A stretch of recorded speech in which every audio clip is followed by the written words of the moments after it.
On a hot afternoon in Ouagadougou, Ibrahim Traore studied the file on his desk. It contained names of 17 officers, foreign account numbers, encrypted messages, and a coup plan. For 60 days, his intelligence team had gathered evidence, recorded conversations, and documented how foreign agents were trying to take control of Burkina Faso. Traore checked his watch. The conspirators were planning to move right now, but what awaited them wasn't bullets, but handcuffs. Looking out the presidential palace window, Traore watched the sun setting on the horizon. The blood-red sky seemed to herald the approaching storm. He clasped his hands behind his back and took a deep breath. Such betrayals weren't new to him since he took power. Western intervention had never stopped. "Are we ready, Captain Konate?" he asked without raising his voice. "Yes, Mr. President," said his loyal intelligence chief standing beside him. "All units are in position. None of the traitors will escape." The air in the room felt heavy, charged with the weight of what was about to unfold. Captain Konate had been by Traore's side since the beginning, one of the few men he trusted completely. Traore returned to his desk and played the audio recording.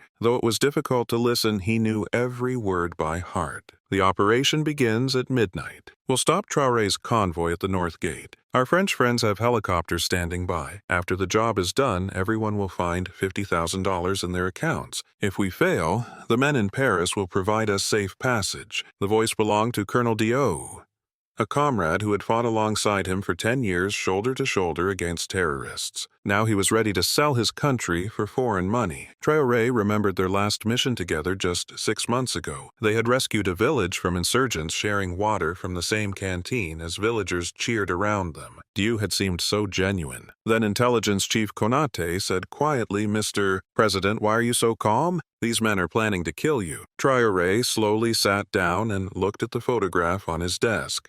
The smiling face of Thomas Sankara, Burkina Faso's revolutionary leader. Africa's Hay, a brave soldier killed for Western interests. "Because justice, not anger, is needed right now," said Traore. "My life is not important, Konate. This country's independence, the dignity of our people, that's what truly matters." He ran his fingers over Sankara's photograph. The man who had changed the country's name from Upper Volta to Burkina Faso, land of incorruptible people, the irony wasn't lost on him. There was a knock at the door, and Special Forces Commander Major Ouedraogo entered, his face shining with sweat. "Mr. President, they're moving. Colonel Dieu and his men are preparing their weapons. They've left the northern barracks." Traore nodded. "Begin the operation." In an instant, everyone sprang into action. Phones rang, radios crackled. Presidential guards silently took their positions. This was the culmination of an operation planned with months of patience. Outside, the cicadas sang their evening song, unaware of the human drama unfolding. The city of Ouagadougou continued its normal rhythm, street vendors closing their stalls, families gathering for dinner, children playing in the courtyards. Traore watched from the monitors. Raids were being conducted simultaneously at military outposts, barracks, and secret meeting points. On one of the screens, Colonel Dieu and 4 officers were seen approaching the back entrance of the palace, weapons in hand. Tension and determination were evident on their faces. For Burkina Faso, Traore whispered. On the screen, the area suddenly filled with loyal guards. The coup plotters were surrounded, weapons dropped to the ground. The shock on Dieu's face was captured by the cameras. The operation was completed without a single shot fired. In another location, Captain Moussa, who had been Traore's classmate at military academy, was arrested while trying to access the national radio station. He had been carrying a pre-written announcement declaring Traore's removal. Hours later, with the first light of dawn, Traore stood at the military training ground. Before him, 17 officers knelt with their hands cuffed. All their ranks had been stripped. The Burkina Faso flag waved behind them. Its colors red-green, and a yellow star seemed more vibrant than ever against the early morning sky. Cameras began recording everything. This would be not just a punishment ceremony, but a message to all of Africa. Traore approached them, his steps firm and determined. He wore a simple military uniform, no special insignia or decorations. He wanted nothing to distract from this moment of truth. He stopped and looked at the conspirators. None could make eye contact. "What brought you here?" he asked, his voice filling the entire area. "Money, promise of power, Or is it because you're simply cowards? Colonel Dieu raised his head, fear and shame in his eyes. Mr. President, we were just— I'm no longer your president, Traore said harshly. I am the people of Burkina Faso, and you have betrayed your people. The words hung in the air, cutting deeper than any physical punishment could. Around them, loyal soldiers stood at attention, their faces a mix of disappointment and resolve. Many had served alongside these traitors, shared meals and stories with them. He extended his hand, and an assistant gave him a thick file. Traore opened it, the pages catching the morning breeze. Colonel Dieu, on June 12th, you met with Captain Laurent from French intelligence at a hotel in Paris. You were offered 200,000. You accepted. Dieu's face paled. Nobody was supposed to know that. It's impossible. His eyes darted around, perhaps looking for the leak, the person who had betrayed their plot. Captain Ouattara, in the past 2 months, 145,000, were deposited into your Swiss account. The source of the money, through 5 different shell companies, is a special fund connected to the U.S. State Department. Every name, every figure, every secret meeting, all were documented. The traitors' faces had turned white. How had they been so closely monitored? Traore continued down the list, methodically exposing each conspiracy, each betrayal. He closed the file and turned to the crowd, soldiers, journalists, and millions of Burkinabe watching the live broadcast. The cameras captured his face, calm but resolute.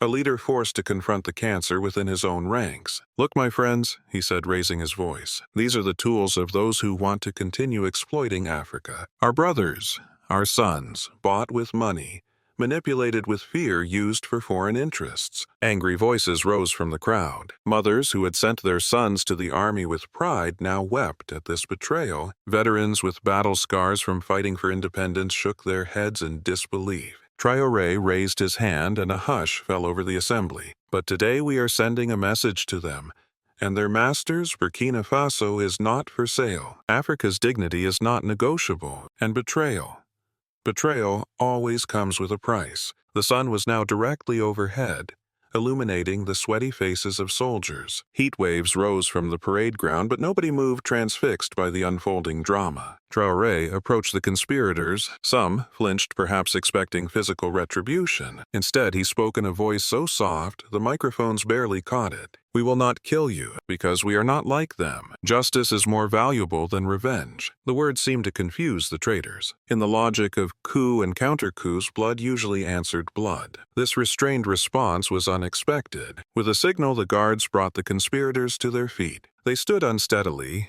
some still not believing they had been caught. These men, said Traore, turning to the cameras, will be tried openly and fairly. Evidence will be shown to the public. Foreign accounts will be frozen, and the world will see that Africa is no longer sleeping. Africa is awakening and taking its destiny into its own hands. As the traitors were being led away, phones began to ring. Urgent requests for meetings were coming from Western embassies, international organizations, and foreign press. But Traore was only looking at his people. This is just the beginning, he said quietly to his assistant. The real storm is about to break. And he was right. Within hours, statements began coming from France, America, and other Western powers. They expressed concern, hoped for human rights protection, and respect for democratic processes. Traore knew this diplomatic language well. What they really wanted to say was, release our puppets, or economic sanctions, media attacks, and perhaps worse await you. But these threats no longer worked. The old playbook of intimidation and economic pressure was losing its effectiveness across Africa. 2 days later, Traore addressed the nation. This time he appeared before the people in full military uniform with medals on his chest. The ceremonial dress was unusual for him. He typically preferred simple attire, but today required the full weight of his office. He stood in Sankara Square, named after the revolutionary leader whose vision continued to inspire the nation. Thousands had gathered, not bussed in or coerced, but drawn by genuine interest in their country's future. My Burkinabe brothers and sisters, he said, fire burning in his eyes. I want to ask you a question. Who does Africa's wealth belong to? Our gold, our uranium, our diamonds, whose right are these? The crowd responded as one. Ours, our lands, our water, our future, who should control these? Ours. The response was even louder, echoing off the buildings surrounding the square. Traore spread his arms wide, embracing the crowd symbolically. He didn't need notes or teleprompters. These words came from his heart, formed over years of watching his country struggle under foreign influence. Then why are we still hungry? Why are we still poor? Why are others still getting rich from our resources? Silence fell over the square. Everyone knew these bitter truths. Mothers clutched children who should have been better fed. Young men stood with calloused hands and empty pockets, despite working in gold mines owned by foreign corporations, because Traore continued, his voice dropping to ensure the crowd leaned in. Some are selling us out from within. Some are offering their own brothers, their own mothers, their children's future to foreign powers. On the screens erected around the square, images of arrested conspirators seized foreign money, and encrypted messages began to be displayed. "Look," said Traore, pointing at the screens. "This is what betrayal looks like. This is how the colonial mindset works. While we sleep, they make plans. While we work, they steal. While we fight for freedom, they report to their masters." Then copies of French and American intelligence documents were shown on the screen. Operation names, code names, budgets, targets. The whole world watched in astonishment. Such evidence was rarely exposed so openly, especially by a sitting head of state. "How do you think we obtained these documents?" Traore asked, smiling slightly. "Because now we have eyes too, we have ears, and most importantly, we have minds too." Laughter rose from the crowd. The tension had eased. This wasn't just defiance. It was empowerment. The knowledge that their government was capable of sophisticated intelligence operations, that they weren't simply victims waiting to be saved or exploited. Traore's voice grew stronger, carrying to the furthest corners of the square. "The coup plotters are now in prison, but their masters are still safe, sitting in their luxury offices. I am sending them a message.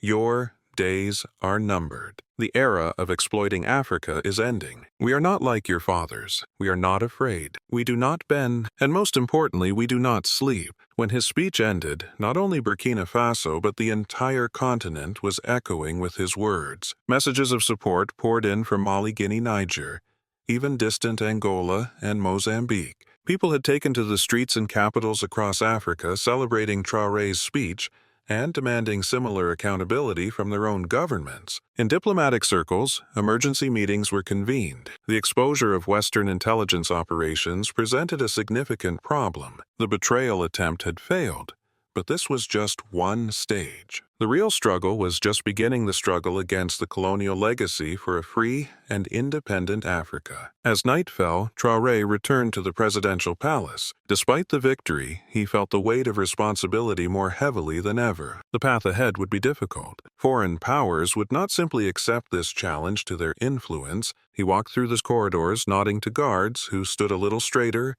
a little prouder after today's events. In his office, he reviewed security reports and briefings from border outposts. The country remained calm but vigilant. Traore stood on the palace terrace that evening and looked at the horizon. "Sankara," he whispered, "remembering the old leader today, we took one more step toward your vision." That night, the stars in Burkina Faso's sky seemed brighter than ever. In the days that followed, the international response intensified. Western media outlets began questioning Traore's legitimacy, calling him a military dictator and a threat to democracy. Economic advisories were issued warning against investments in Burkina Faso. Behind closed doors, sanctions were being discussed. The French embassy reduced its staff, citing security concern. The American ambassador requested an urgent meeting, but was told the president was reviewing agricultural projects in rural areas, a polite diplomatic rebuff. But inside the country, something unprecedented was happening. Citizens organized volunteer patrols around military installations, determined to protect their president. Women's groups started community watches. University students formed information brigades to counter foreign propaganda. In markets and cafes, on buses, and in homes,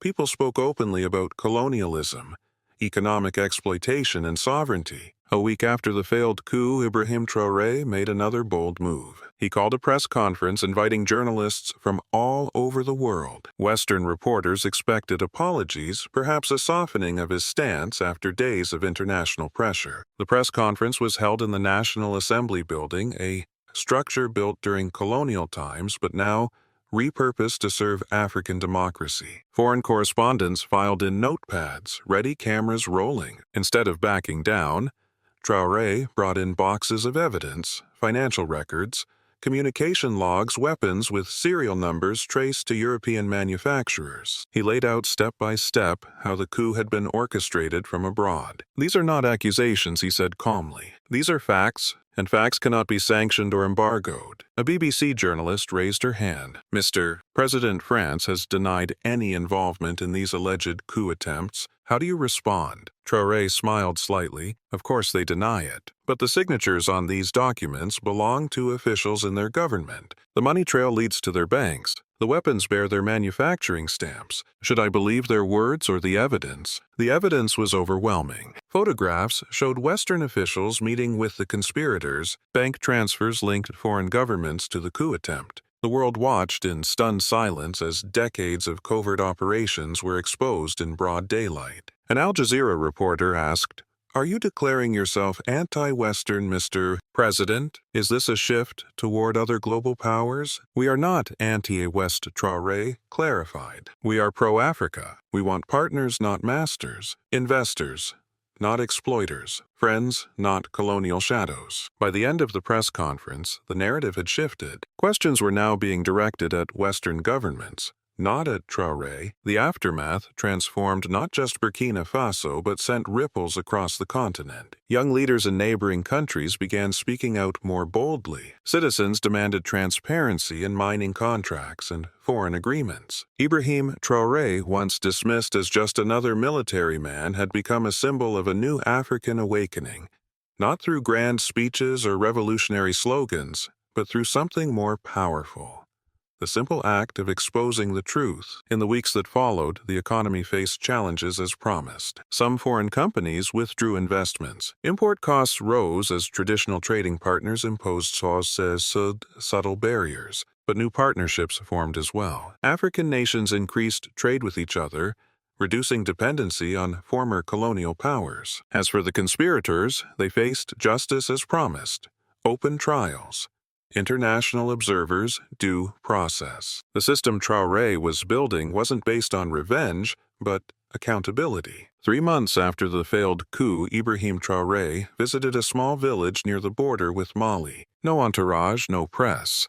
Just a leader wanting to connect with his people. Under a massive baobab tree, elders gathered to greet him. "My son," said an old woman, taking his hands in hers, "we have lived through many leaders, many promises. But you brought us something different. You brought us truth." Traore sat with them, listening to their concerns: water scarcity, school supplies, medical needs. These were the real issues, far from the geopolitical chess games played in foreign capitals. A young boy approached shyly, clutching a handmade drawing. It showed Traore standing tall with the words "Burkina Faso Forever" written in careful letters beneath. "What is your name?" he asked the child. "Thomas," the boy replied. After Sankara, that evening, as Traore prepared to return to the capital, his phone rang. It was Captain Konate, his intelligence chief. "Mr. President, we've intercepted new communications. They haven't given up. New agents have entered the country. New plans are being made." Traore wasn't surprised. He knew the struggle would continue for years, perhaps decades. The forces arrayed against African sovereignty were patient and resourceful. "Keep watching, Konate. Keep listening. And most importantly, keep informing our people. An informed citizen is our greatest defense." As his convoy drove back through the dusty roads, Traore looked out at the landscape, the fields where farmers worked, the schools where children learned, the markets where life continued in all its vibrancy. This was what he was fighting for: not power, not personal glory, but the simple right of his people to determine their own destiny. The battle against betrayal had been won. The war for true independence continued, and Ibrahim Traore was ready.